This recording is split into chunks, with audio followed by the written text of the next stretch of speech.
All right, well, last week, the Federal Reserve released a highly anticipated research paper that weighs the pros and cons of releasing a digital version of the U.S. dollar. The name of the report is Money and Payments, the U.S. Dollar in the Age of Digital Transformation. This was released by the Board of Governors of the Federal Reserve System. And this long-awaited report, which was actually due out last December, doesn't explicitly advocate the creation of a digital U.S. dollar. Instead, the report seeks to open the dialogue, if you will, regarding a future digital dollar by laying out the pros and cons in what we would say is a rather agnostic, in agnostic terms. But it was very comprehensive, I will say that. It did seem to explain a lot of this information in a way that I think most people would be able to grasp. The report actually concludes with 22 questions that it seeks comments and answers on from the public. And, when you think about the acceleration of blockchain technology adoption, it's impacted the global economy in an incredible way ever since the advent of the Bitcoin white paper went live more than a decade ago. And the Fed's highly profitable legacy fiat monetary system has increasingly become the target of many of these new blockchain-powered projects that have been unveiled in recent years. We can think of, for example, Ripple's XRP currency, which really has cracked the nut on cross-border transactions, making them low, these cross-border payment solutions. There's also a myriad now of U.S.-backed or U.S. dollar-backed stable coins, right? And it really doesn't matter where you look. The world is rapidly being digitized, and there are no signs that this shift will end anytime soon. So we have new innovation across a wide swath of disciplines. These are accelerating and converging in the 21st century. So we think of things like blockchain technology, artificial intelligence, self-driving electric vehicles, genomics, and DNA editing. These are just a few of the industries that are on the cutting edge of this current wave of innovation. And amid this wave of innovation, however, perceptions and realities of monetary theory, and specifically of monetary transfer, have been altered. As the primary beneficiary of the status quo legacy monetary system that undergirds the U.S. dollar, the Federal Reserve is once again, I would say, a day late and a dollar short here. Washington, of course, is miles behind China in its public discussion of digital currencies. China actually began studying the pros and cons of digital currencies way back in 2014. And they released a digital version of their own currency, the yuan, back in, it was last year. We did a podcast on Chinese yuan going digital. You can find that in our archives. I want to say it was episode 387 back in April, whenever China actually announced that it was going to be unveiling this digital yuan. Right now, like 85% of central banks around the world are studying and or are working with digital currencies. And I just can't stress to you how wild that is, because remember, central banking, the fiat monetary system that we have today, the fractional reserve banking system, that we currently have, has really been around for centuries. And so to think that a white paper that came out back in 2008 on Bitcoin, which, by the way, the financial world has pretty much, tried to laugh at. It's amazing that white paper is now moving practically every central bank. Like I said, 85% of them are studying digital currencies. It has actually pushed them into reconsidering the way that they conceive money, right? Their perceptions of money. Everything is changing in the 21st century here as we begin to reinvent the idea of money. Now, this is something that's happened over time, right? Money is an evolving kind of idea, so it's not really surprising. But what I'm saying is what is surprising is that it only took just a little more than a decade for the United States to begin to explore digital currency as something real, as something that they may actually want to adopt. I know there's many people who don't know what to think about this, and really what I wanted to do with this first segment, I read over this, this 30, 40-page report here from the Fed, and I want to highlight just a few things, but I want to state to you that it seems as if that because China has already moved in this direction, and because Europe is aggressively moving in this direction as well, it seems as if the United States, with the current, reserve currency in the world reserve currency, they really don't have much of a choice but to either wholesale reject digital currencies and go after them with a great vehemence, or to accept the reality of digital currencies and move and become a leader in the space. The problem is that the Fed and the United States really haven't done either one. They haven't pushed back wholesale against Bitcoin and Ethereum. They haven't really even put out too many regulations around them. And they have targeted things like Ripple, which I brought up earlier, XRP, which makes total sense because XRP is in the lane, of course, of many of these central bankers and the commercial banking system. So Ripple does represent a real mortal threat, I think, in some ways to the banking system. And they were trying, what I've always said about the XRP lawsuit, in essence, we just view it as the banking system trying to halt XRP and kind of stop it in its tracks so the banks can kind of catch up with what's going on. So the U.S. has been, again, largely behind the curve on this. So how it's all going to inevitably play out is anyone's guess, but it does appear that the U.S. doesn't have much choice but to move ahead with the digital currency. And I don't think, by the way, that the Federal Reserve, despite all of its, ambivalence toward the topic, they're actually going to, I think, enjoy having the power of a central bank digital currency, right? So CBDC is what they're known as. I'm reading from the report now. The CBDC is defined as a digital liability of a central bank that is widely available to the general public. There's some interesting info in here.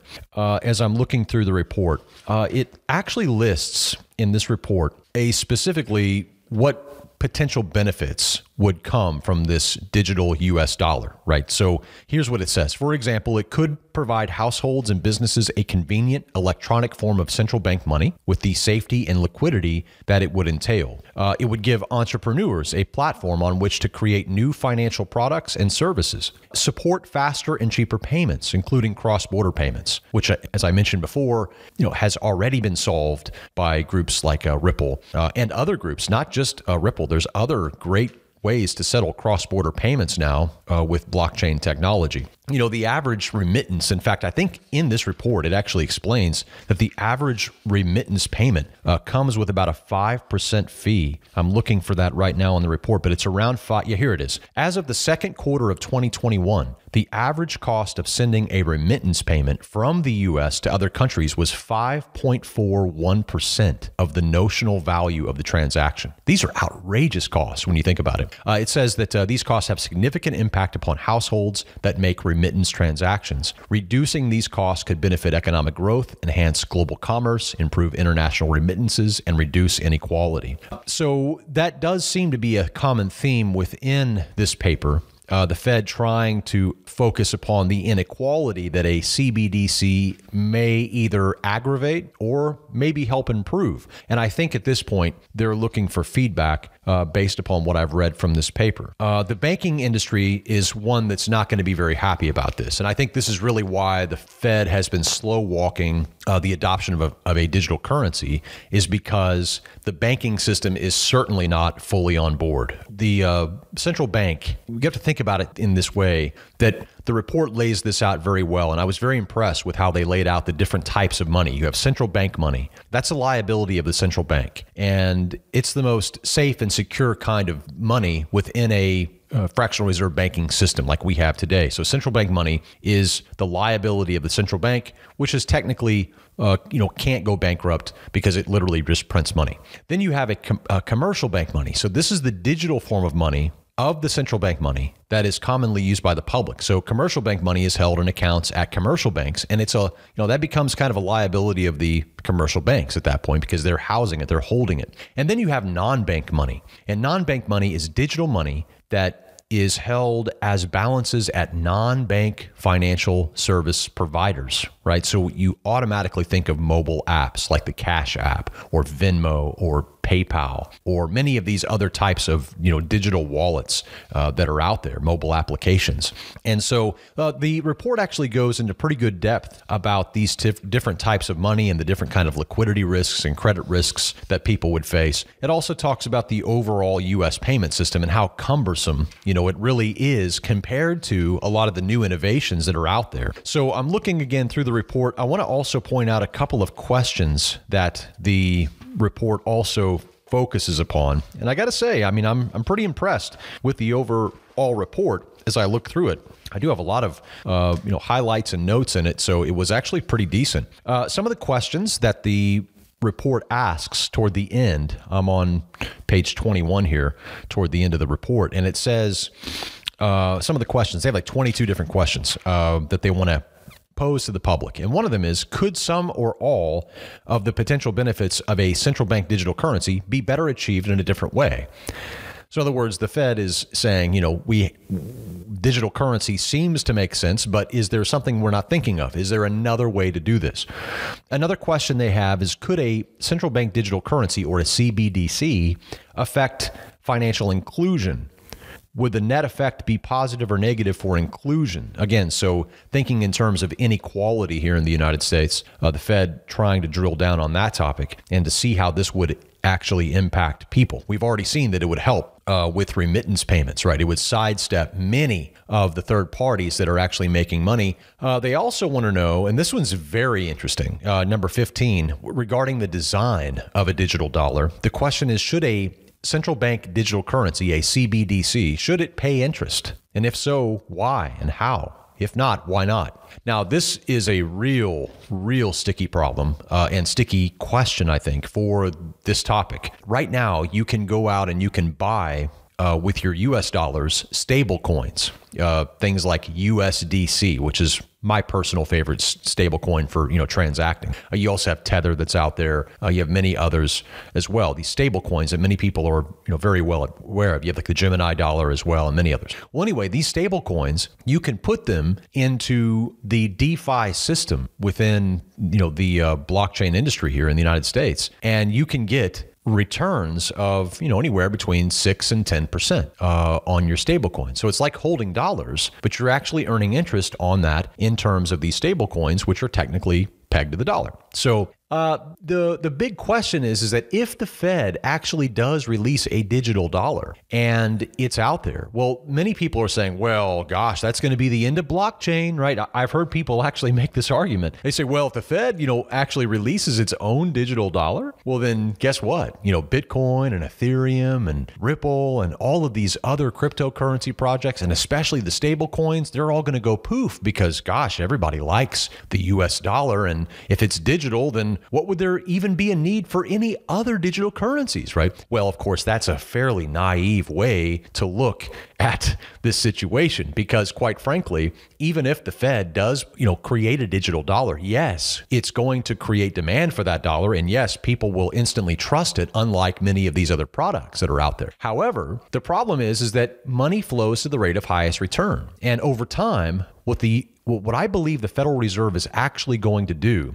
is it's going to desensitize people to the idea of digital currencies. And in so doing, it's going to cause some people, many people, I would suggest, to look outside of the US dollar and look at other types of digital currencies that may hold their value better and that may pay a higher interest rate. And we already have those. As I've stated, the US dollar coin, USDC, which is put out by Circle and Coinbase. Then you have, of course, Tether and these other types of stablecoins. So we're not talking about eradicating these. We're talking about inventing a new digital dollar that the Fed is talking about, and they want to know if they should pay interest on it. Well, the banks don't want to pay any interest, right? They're already paying 0% interest on practically everything, and they don't want to pay interest. Obviously, if they don't have to, if they can keep from it. So that's an interesting topic as well. And then there's another one here as well, another question that should alarm you. It says, should the amount of CBDC held by a single end user be subject to quantity limits?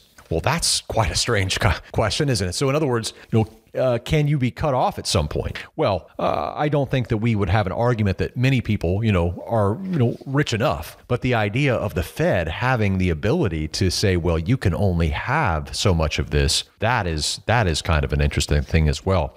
When we talked about the digital yuan back in April of last year, episode 387, as I had mentioned, one of the things we had brought up, which was interesting, was the fact that this digital yuan was programmable. That is, you could actually put an expiration date on the currency. That is, you got to use it or lose it kind of thing. That is also very problematic, I think, for the average individual looking at this, saying, I don't know if I want to, allow the Federal Reserve to issue banknotes or digital dollars in this case, and then be able to turn them off after a certain time. So it would obviously give the Fed a tremendous amount of flexibility when it comes to monetary policy if they have a digital currency, but the privacy invasion and also just the sheer control that the central bank would then have over the monetary system may be too consolidated. It may be something that people are going to push back at. We'll have to see. I'm of the opinion that bring it on, because all the Fed is really, in my mind, going to do is they're going to desensitize and educate people on the reality of digital currencies, which will only then cause more interest in those currencies that actually are not being debauched like the US digital dollar would be, or the digital yuan for that matter, right? So to me, I don't see the Fed jumping into the pool and displacing every other party. I see the Fed jumping into the pool and legitimizing the party is really what I'm, that's really what I'm kind of pointing at here. So that's what I expect. We remain long on cryptocurrencies for the long term. I still have a price target on Bitcoin out to 2025. It's a 2025 Bitcoin price target. We put out that price target back in 2020, whenever Bitcoin was hanging around 9,000 or 10,000 at the time. But we put out a price target of $275,000 on Bitcoin by 2025. That's actually our 2025 price target. Many people got carried away and thought that Bitcoin was going to cross six figures, sometime in 2021. That didn't happen. We have a longer term time horizon on when we expect to see those, especially the 200,000 mark. I did see that Kathy Wood, who's the head of ARK Investment Management, they just put out this really big video, like 6-hour video on YouTube that's covering, all these different big ideas for 2022. And I noticed one of the things they were talking about was a Bitcoin price target for 2030 of $1 million. Now, I'm in that camp that I believe that Bitcoin will eventually get to $1 million. I think 2030 is probably a good date to put on it, but I would say 275,000 remains our price target on Bitcoin by 2025. So here we are, the Fed moving and pushing towards a digital dollar. And we may see some movement on this year. I don't expect the Fed to really mention anything about it at its first policy meeting here in 2022. They may get a question about it in the press conference, but I don't really expect them to elaborate too much on it here. They're really just kind of in the tire kicking phase, which again proves once again that the United States is still way behind China, considering that China is not in the tire kicking phase of its digital currency, but it's already has released it. It's been around for, coming up now on a year. So wild stuff here on the digital currency frontier. Wanted to provide you an update here on the Fed, and you can download this entire report from the Fed. We have a link to it in today's show notes. I would encourage you to at least thumb through it. They've made it pretty readable, and you'll probably be surprised by some of the things you see in it. Certainly the questions, I think, are very, very interesting. All right, so on the other side of this break, we're going to come back and we're going to talk a little bit about the current stock market, and then we're going to be joined by, in segment 3, Josh Young from New Story Charity. He's going to be here talking about how this particular charity, in our Charity Spotlight segment, how this particular charity is trying to house and create homes for more than 1 million people by 2030. What a sizable goal, what an ambitious goal. Looking forward to that interview with Josh Young from New Story. But first, we'll talk about the markets on the other side of this break. Hold tight.